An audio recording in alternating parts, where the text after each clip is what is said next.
నీకు అర్థమవుతుందా? భయపడే రారు మంత్రులు కానీ ముఖ్యమంత్రులు కానీ సెక్రటరీకి భయపడే రారు. ఎందుకు? అక్కడ ఉంటే సీసీ కెమెరాల్లో జోన్లో ఉంటుంది, నువ్వు చేసేది కూడా ఒక రికార్డు చేస్తాడని. మనం బయట ఉంటే మన ఇష్టారాజ్యం అంతా. ముందు రాష్ట్ర ముఖ్యమంత్రి గారు ఏం చేయాలంటే ముందు మంత్రుల్ని బడికి రప్పించండి, రోజు సచివాలయం అనే బడికి రప్పించండి. ఆ బడికి రారు వాళ్ళు. ఇప్పుడు పిల్లలకి 75% అటెండెన్స్ ఉంటేనే కదా మనం తల్లికి వందనం ఇస్తామని చెప్పింది. 75% అటెండెన్స్ ఎమ్మెల్యేలకు బళ్ళే, 75% అటెండెన్స్ మంత్రులకు బళ్ళే. అందువల్ల ఏంటంటే ఎవరు ఏది భయపెట్టినా ఎవరిని మాటలతో చంపుతారు తప్ప వీళ్ళే చేతుల్లో ఆయుధాలు పట్టుకుని ఎవరు దీన్ని అలుసుగా తీసుకున్నారా? ఎవడు పొడుస్తారండి గోపి గారు? నాకు తెలియక అడగతాను. నేను ఒక మాట చెప్తానండి. పేరు నాని మాట్లాడింది చూశారు కదా మీరు? చూశాను. చీకట్లో అయిపోవాలా ఇలాంటి పరిస్థితిని అలుసుగా తీసుకొనేనా వాళ్ళు మాట్లాడగలరు? కాదు, నేను చెప్తానంటావా? వాళ్ళు పొడవరు, కిరాయి మోకలకు డబ్బులు ఇచ్చి పొడిపిస్తారు, వాళ్ళ కుటుంబాలను జైల్లో పెట్టుకుంటారు. ఎవడన్నాను మర్డర్ చేస్తే ఏమవుద్ది? జైలు శిక్ష పడద్ది, జైల్లో ఉంటారు. కన్విక్షన్ పడిందంటే న్యాయ వ్యవస్థ పనిచేసిందనుకో, ఎక్కడుంటావు నువ్వు? జైల్లో ఉంటావు. చంపితే ఎక్కడుంటావు? జైల్లో ఉంటావు. ఒక నాయకుడి కోసం ఎవడు పోయి మర్డర్లు చేసి జైలుకు పోతాడు? ఎవడు పోతాడు చెప్పు? వాళ్ళ కొడుకులు, కోడళ్ళు, బావలు, బామర్దులు అన్న మర్డర్ చేసేవాడు ఉంటాడా? కర్ర తీసుకుంటాడా, కత్తి తీసుకుంటాడా అని చెప్పమని ఏ రాజకీయ పార్టీ నాయకుడైనా వాడు కొడుకు కానీ, వాడు అల్లుడు కానీ, వాడు కూతురు కానీ, వాడి ఇంట్లో బంధుగర్గం తీసుకుంటారా? వస్తుండ్రా? మీకెందుకు? సామాన్య కార్యకర్త ఎందుకు పోతాడండి కత్తులు కటారులు తీసుకొని? అందువల్ల నేను అనేది భయపడటం అనేది అసలు జరగని పని. ఎవడు భయపడ్డం? సామాన్యుడు ఏంటంటే నేను ఇందాక స్టార్టింగ్లో చెప్పిన ఉమ్మడి కుటుంబ వ్యవస్థ ఎప్పుడైతే చచ్చిపోయిందో ఈ ఉద్యమాలు చేయటం లేదు. కానీ ప్రజలు ఉమ్మడి కుటుంబ వ్యవస్థ ఉంటే ఇప్పుడు ఒక కేసు అయ్యి జైలుకి పోయాడు, వాడు పొలంలోకి ఓడి పోవాలా? వ్యాపారం వస్తే కొట్టు తాళం ఓడి తీయాలా? ఈ ప్రొటెస్టులు జరగకుండా పోవటానికి కారణము రాజకీయ నాయకుల ఇచ్చలవిడితానానికి కారణం ఏందో తెలుసా? ఉమ్మడి కుటుంబ వ్యవస్థ నాశనం అయిపోవటం భారతదేశంలో. ఇప్పుడు పేర్ని నాని అలాంటి వ్యాఖ్యలు చేసి, లేదా జగన్మోహన్ రెడ్డి అలాంటి వ్యాఖ్యలు చేసి, లేదా వైసీపీ నాయకులు అలాంటి వ్యాఖ్యలు చేసి ఏం చెప్పాలనుకుంటున్నారు? ఏం సందేశం పంపించాలనుకుంటున్నారు? ఇప్పుడు మేము అధికారంలోకి వచ్చే చంపేస్తామని అంటుంటారు. అది ఒట్టి మాటలే, ఇంకా వాళ్ళకి నష్టమే తప్ప ఆ మాటల వల్ల ఆ పార్టీకి లాభం అనకూడదు. మరి ఇప్పుడు ఎందుకు ఆ మాటలు ఇప్పుడు ఎందుకు మాట్లాడడం? 1 ఇయర్లో ఈ 1 ఇయర్లో ఏంటంటే ఇప్పుడు ఎంక్వైరీలు స్టార్ట్ అయినాయి కదా. లిక్కర్ కేసులు ఎంతమంది పోయారు? IAS చదువుకున్నోళ్ళు, రాజకీయ నాయకులు, ఆడిటర్లు ఎంతమంది జైలు పాలైపోయారు? దాదాపు లిస్టు చూస్తే శాంతాడంత లిస్టు ఉంది. ఆ 39 మంది దాకా పోయి ఉన్నారు. ఆ లిక్కర్ డబ్బులు అసలు మేజరోని అరెస్ట్ చేశారనుకో లిక్కర్ కేసులో. మీకు లిక్కర్ కేసులో రాష్ట్రంలో ఉన్నటువంటి ఈ ఇమ్మబడ IIT IIM చదువుకున్న పిల్లల భవిష్యత్తు కూడా అంధకారం చేశాడుగా. నేను ఒక్క మాట అడుగుతా, మినిస్టర్గా చేశాడుగా పేరు నాని గారు. గర్వంగా నువ్వు మంత్రిగా ఉన్నప్పుడు ఏం చెప్పాలంటే, క్యాబినెట్లో మంత్రి పేరు నాని గారు ఏం చెప్పాలా? నా హయాంలో ఇన్ని స్కూళ్ళు కట్టాను, మా హయాంలో ఇన్ని కట్టాము. ఒక్క స్కూలు వాడు అభివృద్ధి గురించి ఎందుకు చెప్పడా?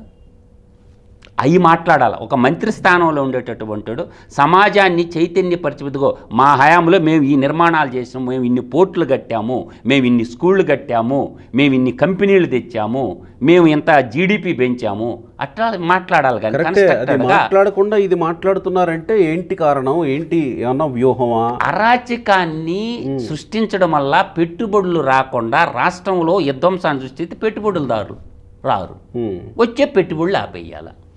ఎక్కడో లండన్లో కూర్చొని, అమెరికాలో కూర్చొని, ఆఫ్రికా దేశాల్లో కూర్చొని ఆంధ్రప్రదేశ్లో పెట్టుబడులు పెట్టొద్దని మెయిళ్ళు పెట్టారంటే ఎంత పెద్ద జాతి ద్రోహులు అనుకోవాలి వాళ్ళని, ఎంత పెద్ద దేశద్రోహులు అనుకోవాలా? అట్లా పెట్టినప్పుడు ఇంటెలిజెన్స్ వాళ్ళు ఇమ్మీడియట్గా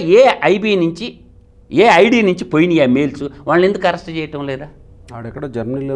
ఎక్కడన్నా కూర్చొనివయా వాడు ఐడియాలజీ మీద ఏడవది. ఇక్కడ ఇప్పుడు యూకేలో కూర్చొని వస్తుంటాయి, అమెరికా నుంచి వస్తుంటాయి, జర్మనీలో ఆఫ్రికా దేశాల నుంచి వస్తూ ఉంటాయి పెట్టుబడులు పెట్టొద్దని.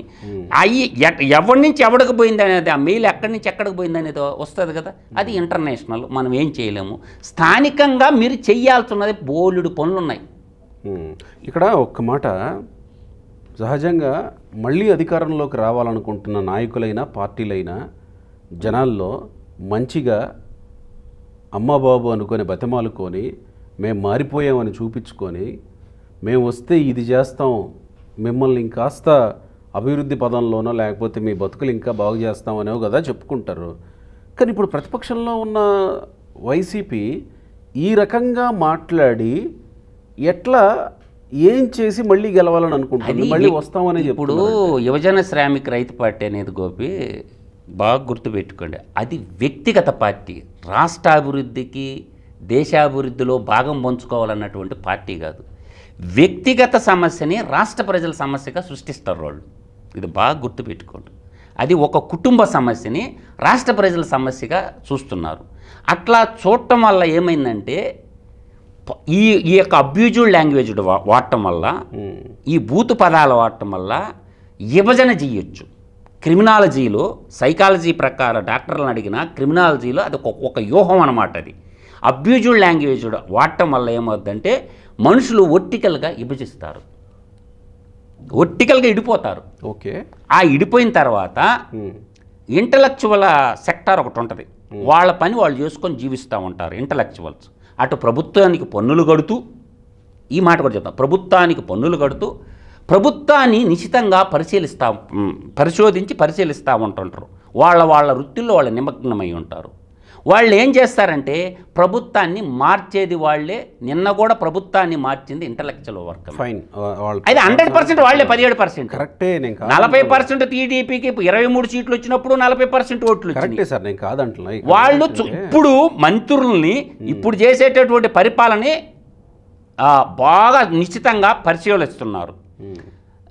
వాళ్ళల్లో చంద్రబాబు నాయుడు ఇప్పుడు కూటమి పాలన పట్ల వ్యతిరేకత ఉన్నమాట వాస్తవం. ఇంటలెక్చువల్లో ఇప్పుడు ఉన్నటువంటి కూటమి పాలనలో వ్యతిరేకత ఉన్నమాట వాస్తవం. ఎందుకు ఉందని కూడా నేను చెప్తాను. వాళ్ళు అనేది ఏంటంటే జగన్మోహన్ రెడ్డి ట్రాప్లో వీళ్ళు పడుతున్నారు. రాష్ట్రాన్ని మళ్ళీ అప్పుల కుప్పగా, జగన్మోహన్ రెడ్డి చేసిన అప్పుల కుప్పల నుంచి బయటికి తీసుకొచ్చేది బాగొట్టి వీళ్ళు అధికంగా అప్పులు చేస్తున్నారు. కొన్ని బయటకు వస్తుండే, కొన్ని బయటికి రావటంలా గుంపనంగా చూస్తూ ఉన్నారన్నమాట. అమరావతి విషయంలో వచ్చేసరికి ఆల్రెడీ 34,000 ఎకరాలు ప్రభుత్వ భూములు ఉండి అది డెవలప్ చేసి 29లో వచ్చిన తర్వాత మేము ఇది చేసామంటే రైతులు అడిగితే ఇస్తారు. అది పక్కన పెట్టేసి మళ్ళీ 40,000 ఎకరాలు తీసుకోవటం అనేది మాలాంటి వాళ్ళని ఒప్పుకోవటంలా అవసరం లేదని చెప్తున్నాం మేము. నీకు 5 ఏళ్ల కాల పరిమితిలో నువ్వు ఏం చేయగలవో అది చెయ్యి. ఇప్పుడు ఇచ్చిన 34,000 ఎకరాల్లో ఉన్న రైతులు 29 గ్రామ రైతులకి న్యాయం చేసి తర్వాత రణరంగంలోకి 29లో మళ్ళీ గెలిచిన తర్వాత దాన్ని టేక్ఓవర్ చేయమని విఘ్నులు మేధావులు చెప్తుంటే మేమే మేధావులు మేమే మేధావులు అంటారు పాలకవర్గం. అది కరెక్ట్ కాదని నీకు మంచిని ఉద్బోధిస్తున్నారు. ఎందుకయ్యా నీకు ఇచ్చిన 29 గ్రామాలు ఉన్నదాన్ని డెవలప్ చేయమని అంటున్నారు. కరెక్టే. అది మంచి సూచన సలహానా?